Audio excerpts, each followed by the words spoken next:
अब रोबोट के फ्लैशबैक को देखते हैं जब सार ने उसे बंदी बनाकर रखा था ताकि विल आए रोबोट को बचाने के लिए। और सार उस रोबोट से पूछता है कि तुम अपने प्रोग्रामिंग फॉलो क्यों नहीं करते, विल ने तुम्हारे साथ क्या किया। और ये ड्राइंग देखकर पूछता है कि इसका मतलब क्या है। और रोबोट ये देखकर सिर्फ अपने चेस्ट पे हाथ रखता है और सार गुस्से में रोबोट पे हमला करता है और उसे तोड़ देता है और कहता है कि विल तुम्हें कंट्रोल कर रहा है। लेकिन रोबोट कहता है कि नहीं, विल कंट्रोल नहीं करता। और सार पूछता है कि तुम उसकी बात मानते क्यों हो।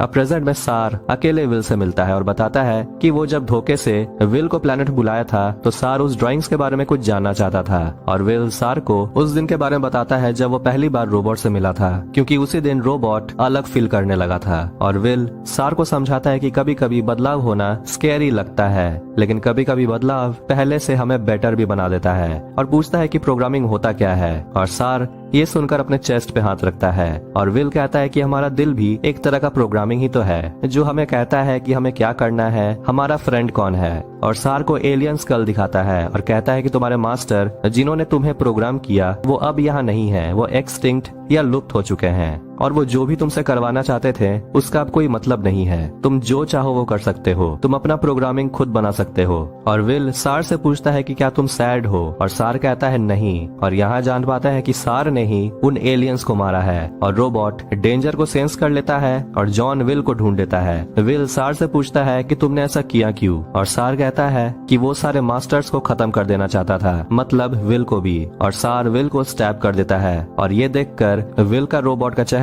रेड हो जाता है। और जॉन मॉरिन और सब विल की तरफ भागते हैं और बैकग्राउंड में विल के उसी रिकॉर्डिंग की वॉइस ओवर को सुनते हैं, जो कहता है कि वो सबको मिस करेगा, अपने बेस्ट फ्रेंड रोबोट को भी। और रोबोट सारे रोबोट्स को मार देता है। और जॉन घायल विल को जुपिटर में लेकर आता है। और विल को इस हालत में देखकर जॉन अपना सारा गुस्सा रोबोट पे निकालता है। लेकिन विल के ऊपर ओपन हार्ट सर्जरी करने के लिए जूडी को हॉस्पिटल की जरूरत है, लेकिन स्पेस में हॉस्पिटल कहाँ से मिलेगा। और मॉरिन कहती है कि तब एक ही रास्ता है कि उन्हें अल्फा सेंटोरी जाना होगा और तब विल की जान बच सकती है। और वहाँ जाकर वो सबको वार्न भी करेंगे। अब जूडी विल को कायरोट्यूब में बंद कर देती है ताकि विल का हार्ट थोड़ा स्लो काम करे और वो इस ट्रिप को सरवाइव कर पाए। अब जॉन और डॉन फटाफट जुपिटर के पावर को ऑन करते हैं और स्मिथ और रोबोट को समझाती है कि जानती हूँ कि अल्फा सेंटोरी जाना भी एक खतरा है, लेकिन विल को बचाने के लिए उन्हें करना पड़ेगा। और रोबोट एलियन इंजन को एक्टिवेट करता है, क्योंकि सिर्फ एक रोबोट ही एलियन इंजन को ऑपरेट कर सकता है। और जॉन और डॉन जुपिटर 2 को लेकर निकलते हैं और पीछे पीछे सार भी। लेकिन खतरा तब बढ़ जाता है जब सार रिफ्ट के अंदर जुपिटर 2 से पहले घुस जाता है और उसके बाद रॉबिन्सन्स रिफ्ट में घुसते हैं। अब रॉबिन्सन जब अल्फा सेंटोरी के ऑर्बिट में एंटर करते हैं तो देखते हैं कि यहाँ सब कुछ नॉर्मल है, सब कुछ ठीक है